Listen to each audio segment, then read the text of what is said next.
Believe it or not, by profession I am a chemical engineer. Worked all my life in production, machines and everything, but I always loved history, and now retired, it's a passion, it's my hobby today. And that's what I do, in addition to cooking and baking. But that's besides it. This presentation, it's an adaptation of one that I gave 3 years ago at St. Joseph Church. St. Joseph Church celebrated 3 years ago the 250 jubileum of the oldest Catholic community in all New Jersey. And I was invited to make this presentation, so I adapted it for tonight. And that's what I will be presenting. West Milford didn't exist at that time. It was open land. There was no town, city, just impossible to imagine. There was no town. There were only a couple of farmers living at that time and working their farms. The people that arrived, they started really from scratch, from zero, because there was nothing. There were no roads, there were no stores, nothing. So they had really to complete everything that they needed here. Transportation was very difficult at that time, but they achieved, and that's one of the reasons West Milford is here today.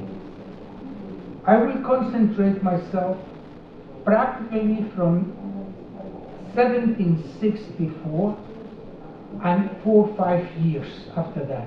I'm not going to go into the whole history of West Milford, of the Highlands, etc. I'm going to concentrate the people that arrived. What did they found? What did they have to construct in order to be living? Let us go back to 1760. You want the lights out? Yes, to 1768. We cannot remember, not forget that there was no electricity. Of course, there were no cameras, so there are no pictures, no photos. What we have are only paintings, engravings, some sketches. There was no tap water. Of course, there was no gas, so the furnaces had to run on charcoal. Gasoline for transportation, impossible. What they were using is transportation with horses, mules, donkeys, whatever they had available. Important what I said about the cameras and the drawings and sketches. It was difficult to find something really trying to see how it was here 250 years ago. Why? If you go to many of the books that you find, every time they speak about colonial times, mostly the pictures that you find of the people are pilgrims with the type of clothing that they were used to wear. Unfortunately, I say unfortunately, but it's not really the right word, they were tip-top clean always. And I don't estimate, I don't believe that at that time, that was the way they were living here in the Highlands. So it was difficult for me sometimes to find illustrations to show you what I think it was at that time.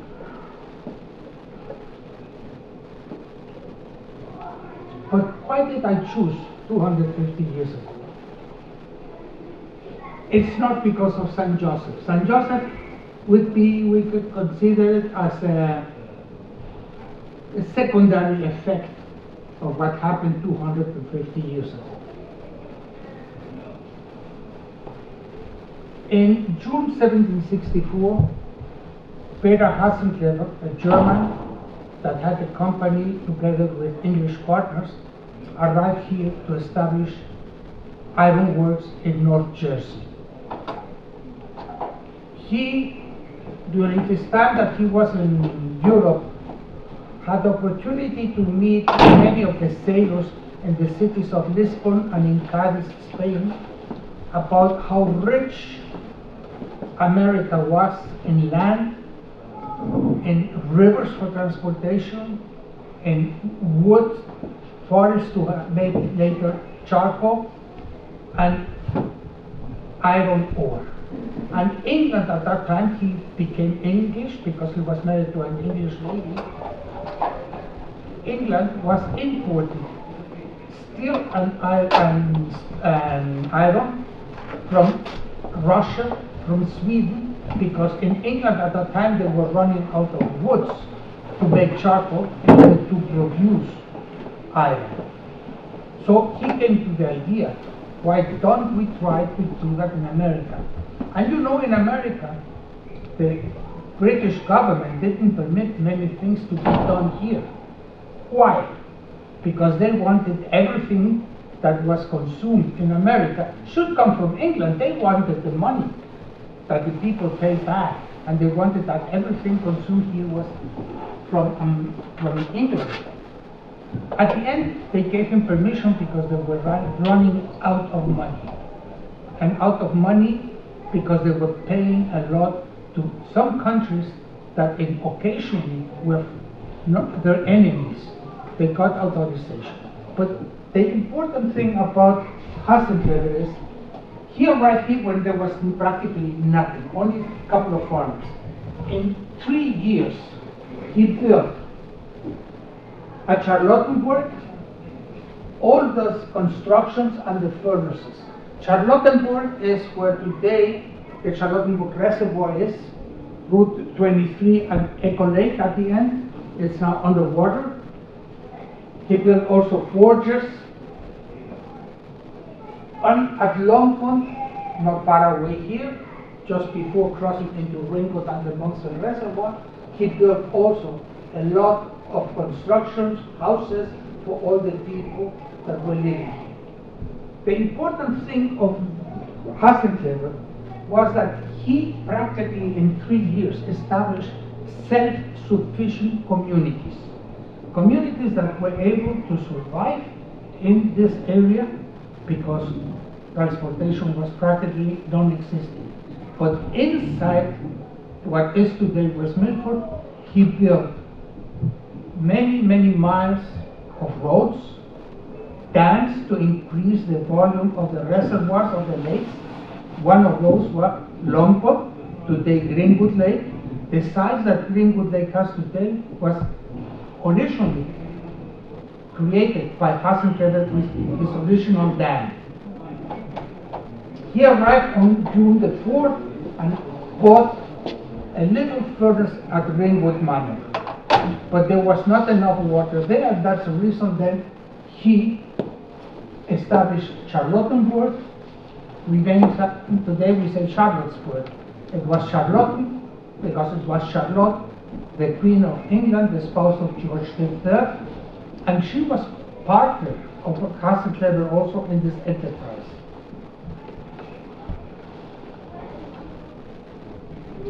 Where were they? Okay, I mentioned that to you already. It was here at the Greenwood Lake. That was, the original name was Longpond, Charlottenburg, and also here at the river there were the 3 ironworks also in this area. And you cannot read it here because here it says German Town Road, and the little church, that's St. Joseph Church. Those were really communities, and the problem was that there were no skilled workers here to make charcoal, to go mining, and to operate furnaces and forges. So he brought with him over 550 Germans and a couple of Irish, because those Germans went to England, to Ireland, and from Ireland they sailed to America. Why? They didn't sail directly from Germany. They were taken out of Germany illegal because they were going to go to work for a foreign country that also was, in many times, they were crashing up with the English. First thing I have just to clarify, Germany didn't exist, were the German states. So he had to bring all those Germans. There are seats here. They had to bring all those Germans to work here, and they had to be someplace to live. He bought all those houses. There were sometimes one-room houses for the ones that were single. They built double houses for families, 2 families in one house, because it was necessary to have headquarters for them also, storage for raw materials, and whatever it was needed to do the work here. Life and work in old Germany. There was a period of time also Germany, too many internal wars. There was famine also during a period of time, and still the fight between Lutherans and Catholics was really strong. Lutherans were expelled from one place to another. Catholics were expelled from one place to another. We see that there are many things that are similar still today, so we don't learn from the mistakes we did in the past. This was a little town, the one on the right, that was where Hasenclever was born in Germany. And that was a typical house in the Highlands, because Hasenclever came from Bergenland, and Bergenland are the Highlands. So he came practically feeling home when he arrived here, because it was full of lakes. My wife and I, we have had the opportunity to visit the town where he was born, and we met with family members there of the Hasenclever family, and they show us around. It looks like the West Milford Highlands, really beautiful.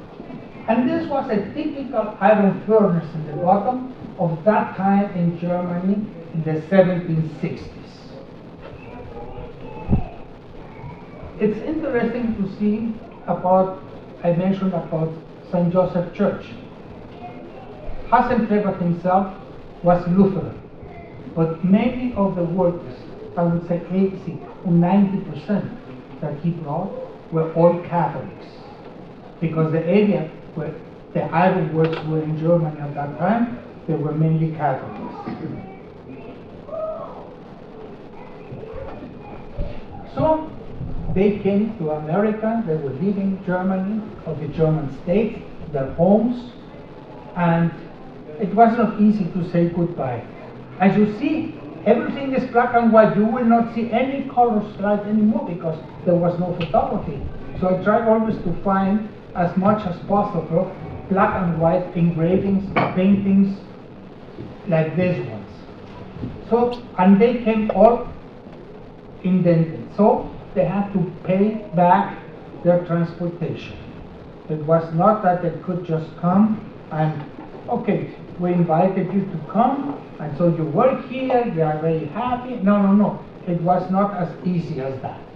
All indented, inclusive. Some of them, they were here already working, and they tried to escape, and it was in different newspapers about they were leaving, and please, we are with so much money so that you bring him back because he is in debt with us, etc. And very common also that we can register with Hasenclever one of the first labor strikes in New Jersey, because they had a strike demanding more money, because they wanted more money.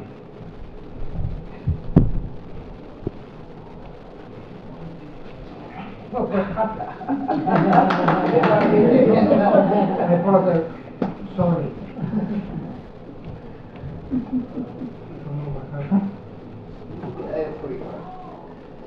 Okay.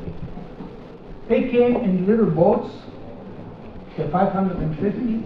Unfortunately, we don't have any records of their names because they were taken illegally out of Germany. There have been historians in Germany already searching, and they found some of them based on Father Farmer's records in Philadelphia. So we know most probably that they came through Philadelphia, not New York. Father Farmer was a priest there, a Catholic priest in Philadelphia, and he was the one who came once a year by horse to West Milford for baptism, marriages, and trying to maintain their faith. And you will see that a little further in one of my slides. So living in those ships was not the most common thing. Sometimes they were there for weeks because it took 7 to 8 weeks to come to America from England. They had to bring their own food and water. They didn't get anything on board. There was no room service. They had to bring everything on board. And occasionally, depending on the weather, they were able to go and have some fresh air on deck. Okay, they arrived. They arrived at some of the ports, and we know if they arrived in Philadelphia most probably. So they had to start settling down and to establish some headquarters. Of course, at the beginning, they had something like this, just a little shed, a little roof, so that they could stay there. It was nothing fancy, nothing special, but that was the way they had to do.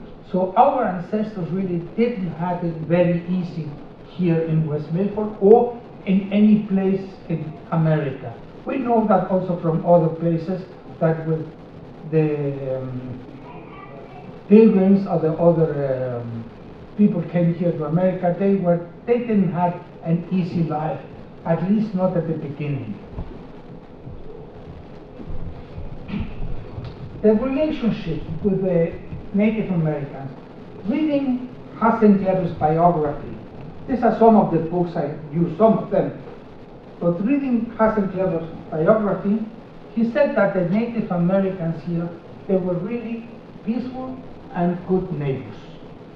So we can estimate that the relationship was not bad, and also it's based on studies by other historians that the Lenni Lenapis here in the area were really peaceful people.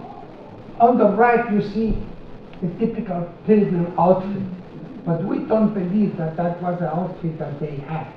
Searching around, I will show you what we estimate were what they really were wearing. They had then to establish and make their living quarters. Most of the houses at the beginning were only log houses, and many times was just one room. There was not more than one room, just with a fireplace that was to heat in the winter, to cook, and to keep the house warm. Later on, they built a second floor, or they had maybe just a loft as a sleep quarters. So they were small units. But based on the description of Hans Niederstrasser in this book, some of the houses were larger, mainly in the 68, 69, 70s, before he went back. There were larger houses, and they were all in the middle of the forest. They had to start from cutting the trees, everything. There was no lumberyard, everything has to be done by them. One of the Germans that came also was smart enough, Mr. Hans Niederstrasser, to request carpenters. So he had carpenters that came also to help.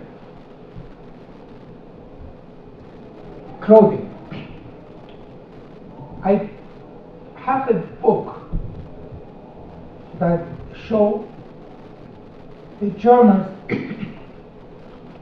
I would not say Germans, the people from southern Germany, southern states, close to Bavaria and to Austria, that they were going north to colonize East Prussia. At that time was Prussia, the King of Prussia, by Frederick the Great.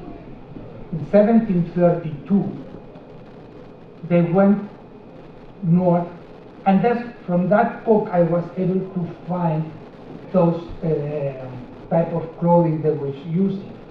The whole wood shoes and the type of hats and other shoes and other that they were wearing. 1732, why I have that, my father's ancestors were in that group that went from Salzburg into Prussia. That's the reason I have the book. So I believe that's the best way to demonstrate the type of clothing that those Germans were wearing here during Peter Hasenclever's time in America. Kitchen. We go to some of the pictures, and like this one that I got also from the book of colonial time. Everything is beautiful, they have everything, and that, but honestly I don't believe it was as easy as that. And normally everything was, they didn't have stoves, everything was done in the fireplace. And I estimate, believe that the one on the left, it's a more better representation of the way a kitchen was. And kitchen was at the same time also the dining room. Here you see what I named the all-purpose room, because it was one room. There was the kitchen by the fireplace, but they had a little table on the left where they were having the dinner, and then also on the right they had those are typical pilgrims outfits that they were sitting down in the evening when the people came back from work, and that whole back is uncovered on the side is just to protect them and have it warmer during the winter time. It was also the all-purpose room, the table, the big table that normally sometimes they had. It was like in the left. For reading, the only book that they had at that time was the Bible. That's what they were normally reading by night. Or it was also used, the all-purpose room, to chat, have some guests, the neighbors, because many of the things that they were using and consuming, they were really changing from hand to hand. Okay, I have one extra hand, can I have a bucket of flour or something? That was the way normally they were trading.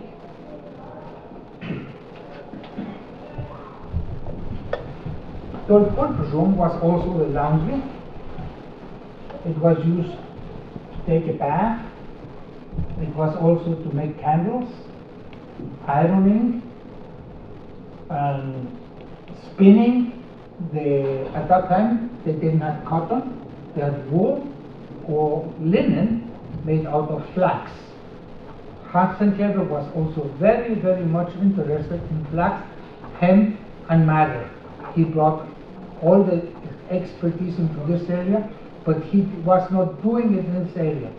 Some of the Germans that he had took him to Herkimer County in New York by the Mohawk River, and they established there some plantations for hemp, flax, and madder. So really the all-purpose room is like today in the high school, no? Sometimes on some schools they have it as for lunch, they have it also for sports, for special events. That was practically an all-purpose room at that time. Sleeping quarters. At the beginning, they were sleeping all in the main room. Maybe they had only a loft where they were able to have a bed. But when they started building a two-level houses, normally they had one big room or two rooms. When they had two rooms, mainly that's what they were used. One for mom and the girls, and one for dad and the boys. That was the way that was. And they had different type of beds. They have like the one on the left, that's a typical cord bed, that they had cords in the bottom, and they had always to start stretching them, like with the two similar like this. Or sometimes in order to save some time, they were using beds that they put in a corner because so they were able to put it against the wall and have a better support. And on the bottom, on the right side, that's a bed warmer. they put normally in the winter because the heat didn't come up completely from the fireplace in the first floor. They had to warm the beds. They put some charcoal there that was already burning, and so they put it temporarily in place of the bed just to keep it warm.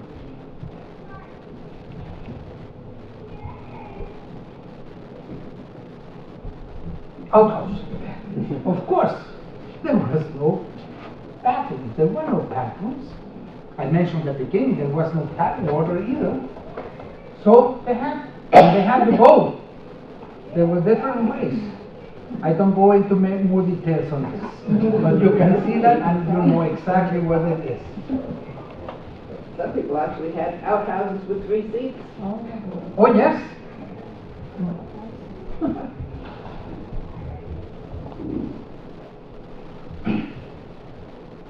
What they were eating. They didn't brought a couple of things from Europe, but many of the things that we're consuming here, the vegetables, the crops, were local.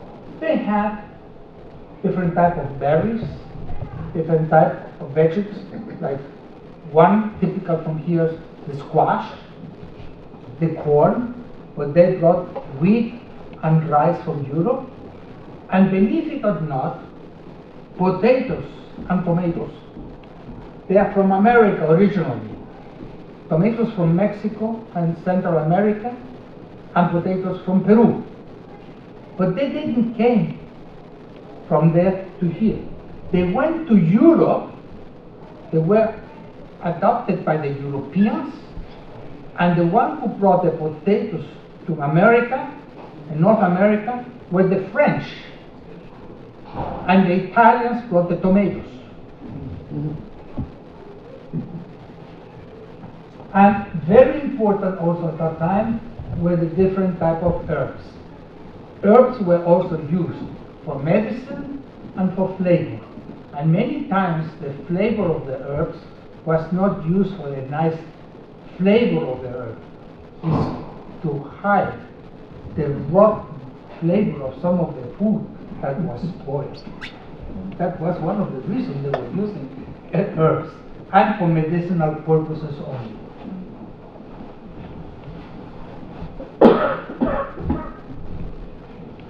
Those animals didn't exist here. We didn't have cows, sheep, horses. They were all imported. And Hasenclever was able to buy in the first 2 years hundreds of horses and cows and bulls in order to maintain the communities operating. Of course, we know that the turkey is from here, and they started the house on the right side. That we consider a double house, a double house.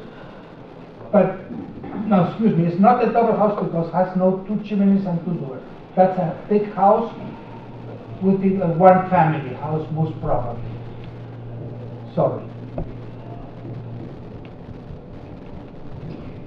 And animals, they try not to kill the animals, with exception maybe of swines, because they didn't want it to. They needed the horses, they needed the cows for milk and for making cheese. That was one of also important foods that they were consuming. So much of the meat that they got was to hunting and fishing. The deer, and of course the famous turkeys.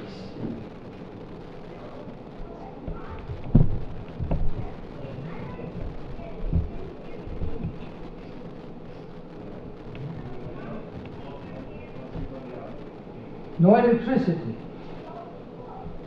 no refrigeration. So how did they preserve their food? There were different ways to preserve. One was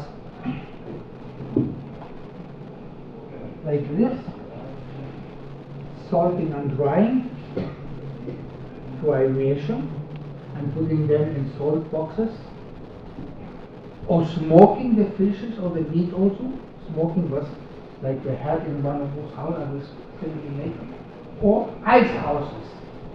They were cutting ice in the winter and bringing them into ice houses. At Longpond there are 2 ice houses, and one record I have been able to read, not from Hasselclever, from another place in Pennsylvania, that they were able to harvest ice until March, and the warehouses, the ice houses were so well built that sometimes they had ice until August during the summer. So they were able, and then they had a house like this one for the ice. Then sometimes if they had a small creek with a little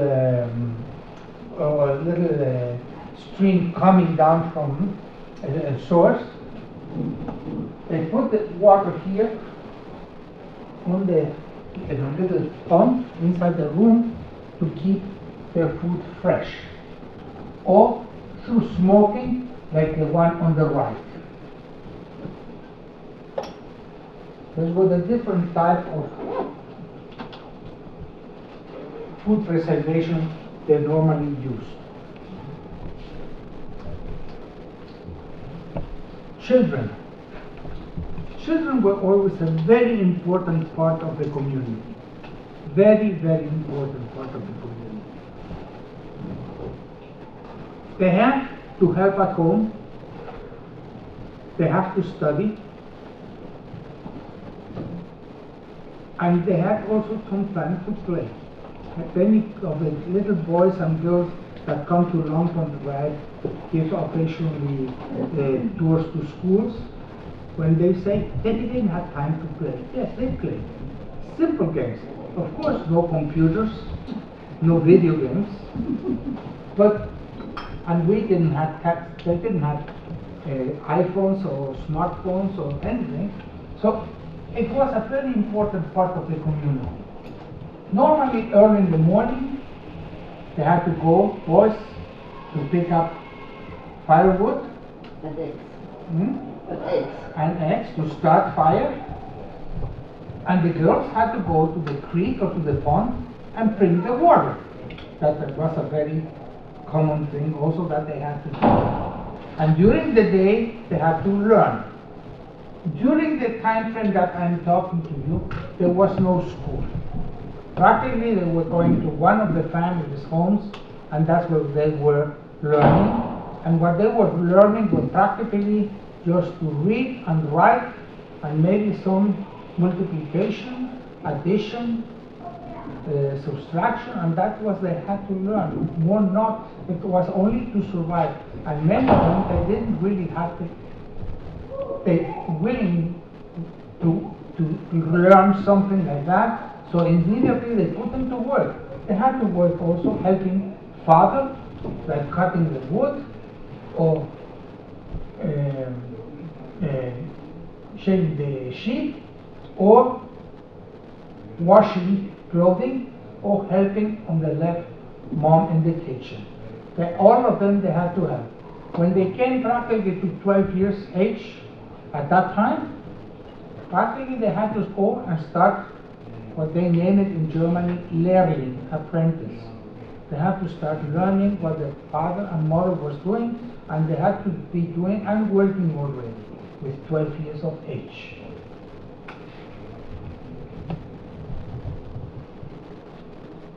Schooling, they were using normally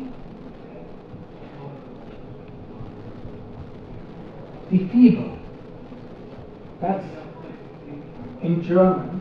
The little booklet where they practically learned was the alphabet and basic words, and they were using also to write what we can still buy them in the toy stores, not Toys R Us, but we can still get them, right? Or they named the horns. What was the name? I forgot it now. Make up. The Dunscan? Was it English they were being taught? The Horn book. They were not here, they were not learning English, because they were practically all Germans in the area. At least not in the first time frame of the 4 years that I'm talking when they arrived. They were not learning English. And as you see on the picture on the right, that's practically a home. They were learning there with one of the ladies, that most probably she was well educated, and they didn't went to college here. They had to go to high school. They didn't have that. It was up to 4th grade maximum, and that was what they had. And no geography, no history. That practically they had to learn is about what to do to continue living and surviving.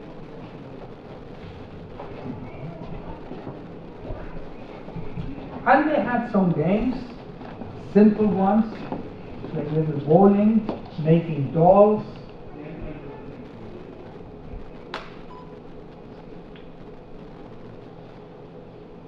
The youngsters that come to Longford occasionally, they ask me what they were playing. And we have some of the games there that we show them.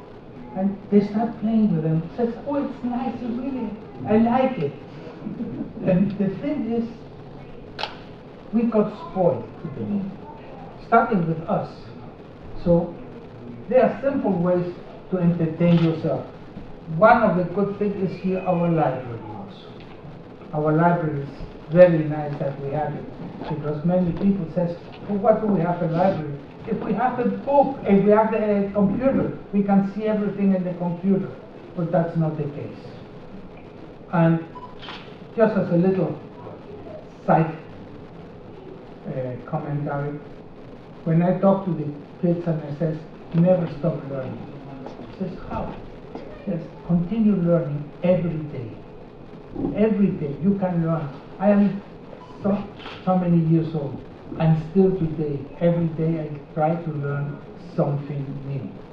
And we try also, I try, my wife also, we are always trying to read as much as we can and getting interest in everything.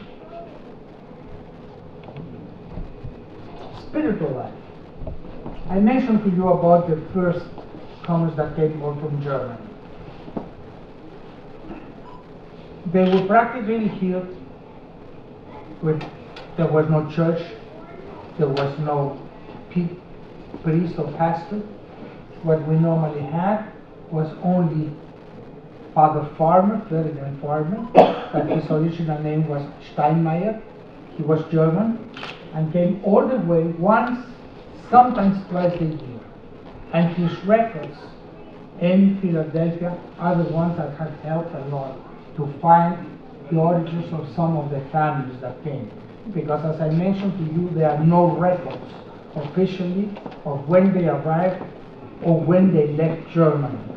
There are no records of that. An historian in Germany found some of the ideas based on, of the names based on Father Farmer records, but that was all. And in England, they tried to look to see when they left England coming to America, nobody was able to find still today the names or really the town of origin. Some of them today, they have found it through genealogy studies. And one here lady in West Milford, Susan Deeks from the Longford Iron Works, she has been working very hard on that. But that's the maximum what we have been able to find. I found recently in a little book here named Diary of an Early American Boy, this Eric Sloan found a book, a little manuscript, a little booklet written by a young boy. It was his diary. Today we did this, today we did that. And then he started putting ideas together, what he was trying to say within his little diary what we did every day. And he prepared this room, how it was when they started, when they arrived, and the first constructions that they had. Interesting here that I have to see, there was here the solid, there's the boarding room. It was on the other side, in the main building, it was to get the heat directly into this, because that's where they had normally the little baby after he was born, to be in a warm area also. And later on, that was 1790, and in 1805, that's the way it looked. Most probably something similar happened here also in West Milford, that we had some very random placed houses and buildings, and at the end it became really more than that, like those two communities at Longpont and at Charlottenburg.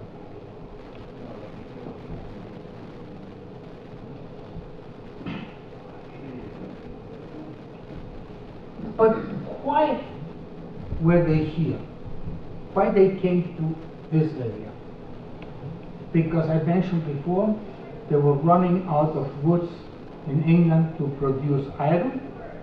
They were importing iron, and they had possibility to make iron here, and Hans Niederstrasser got a permit from the British government to establish iron works. And we know why iron and steel is so important.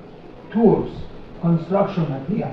And this was the type of material they were using at that time.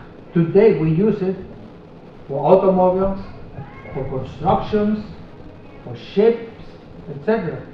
So it's important that the consumption of steel today, it's one of the ways to measure how important industry a country has.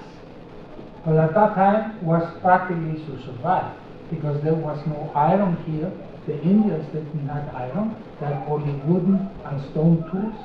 That was one of the reasons that they were practically put on the side later on, because they didn't have how to defend themselves. So Hans Niederstrasser came here to make iron. But how was iron made? Because that was where they were working. The people here came to work in the iron works. Of course, they had the carpenters to make the houses. There were the people that were to make the charcoal, but it was to make iron. That was the main business. And the picture on the left is a typical little furnace, most probably very similar to the one we had here at Charlottenburg at the Longpont. And the little drawing up is what you need to make iron. You take iron ore is an iron oxide with impurities, so you have to smelt it to take out the iron, eliminate the impurities, and for that you need large quantities of charcoal, iron ore, limestone, also to burn to react, and you high temperatures over 2000 degrees in order to get the metal iron out. And the interesting thing is here, the gases, and I will mention it later. It was carbon monoxide and carbon dioxide, and we know about carbon monoxide, and just many of the ores had also sulfur, so they were breathing sulfur oxides, toxic material. The lifespan of that time was very short. And important here is the water wheel.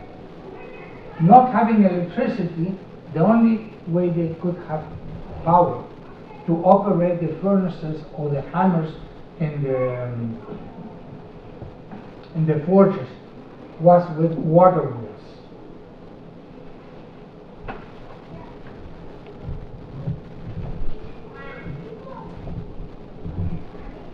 Iron can be present in different type of ores, different type of oxides. The one that we have here is magnetite, because it's attracted by a magnet. And important thing is that it's one of the purest of all the ores. The magnetite has higher content of iron. Famous mines around here, okay, the most famous is the Peters mine in Greenwood. That was one of the sources of iron for long time. And there were other smaller ones around here, like in Sterling. There was also one in the Seven Lakes Park in New York. That inclusive there is one that is named Hasselzever Mine, and Peter's mine in Greenwood is for Peter Hasselzever. There are different types of mining ways. One was diving in the surface, but normally here in this area they were digging the tunnels and taking the iron ore from through them. Charcoal was also very important and was needed to heat the furnaces, because wood does not burn at very high temperature because it has impurities and still has moisture in it. So charcoal is like a type of cooking. Normally they cut the trees, put them to dry, and then they pile them up like there was in the picture there.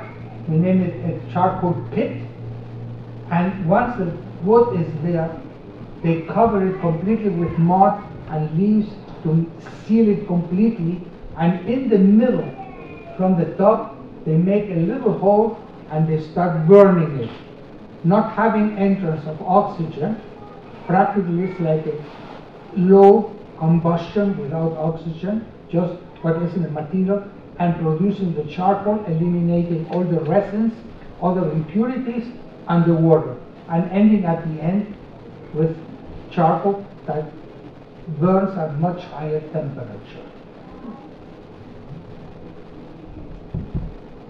If you see pictures of the 1850s in the Highlands, there were practically no woods anymore. All of them were gone because they started cutting and cutting. Today, when they have industry that still needs a lot of wood, what they do is they cut the trees, then they go to the next section and they start planting tree seed. So when they finish at the other end, these trees are big enough so to continue using them. We saw that, my wife and I, on one trip to the Czech Republic, we went into one of those places for construction. It was incredible the way they controlled the forest there in order not to run out of wood.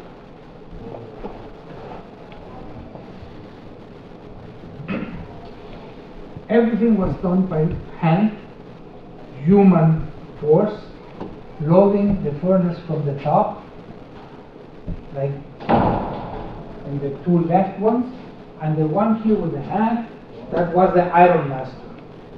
The iron master was the one who knew how much charcoal to add, how much limestone, how much ore, and depending on the smell and the color looking down, he was able to see it's night time to tap the furnace. Tap the furnace, what's that? In the bottom of the furnace, there was a little hole here covered with clay. So they had to tap it, and then the liquid iron started coming out into little trenches like this, and this became then what is known as the pig iron, because it looks similar to a saw with the little piglets here on the side, drinking from milk. And they had here also, they had, when sometimes they had the iron in order to make pots and other type of utensils that they needed.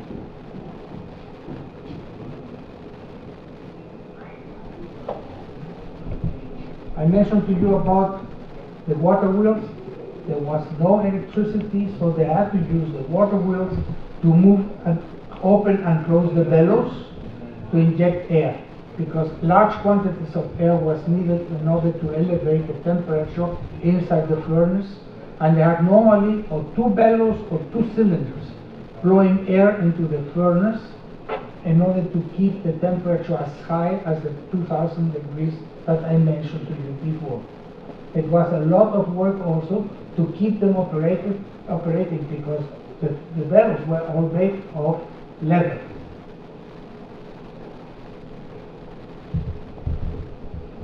Now, the iron that comes out, the pig iron, it's very hard but brittle.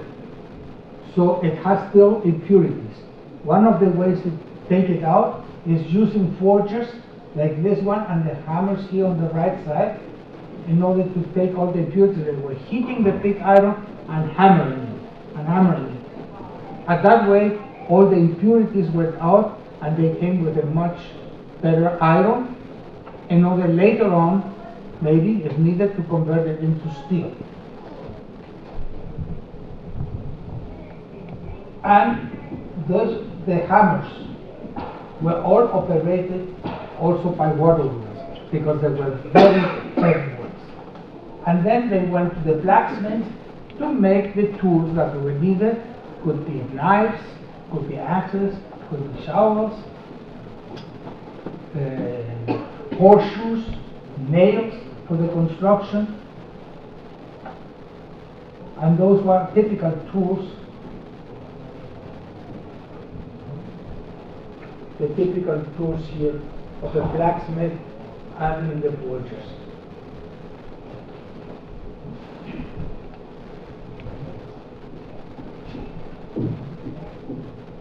But as I mentioned to you, it was not easy for them. It was normally 12-hour shifts,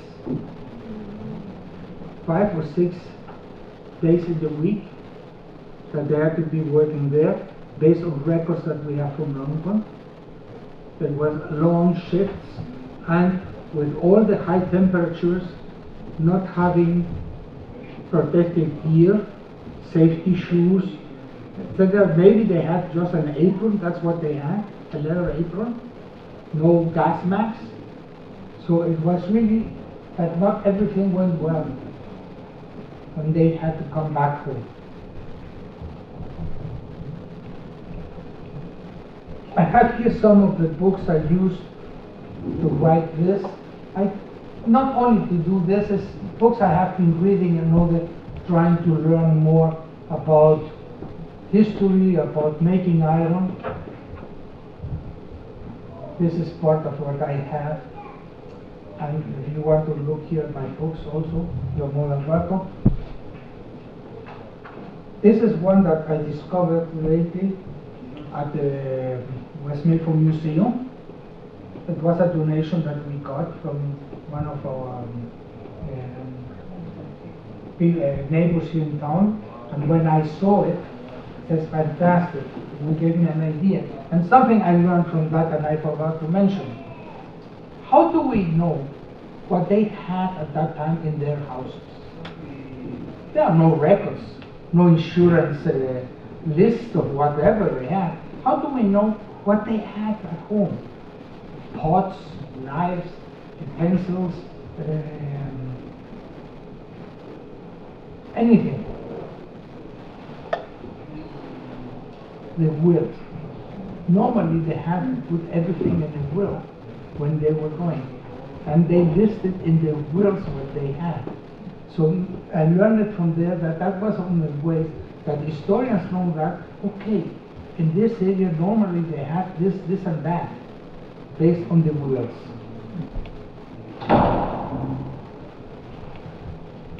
Thank you.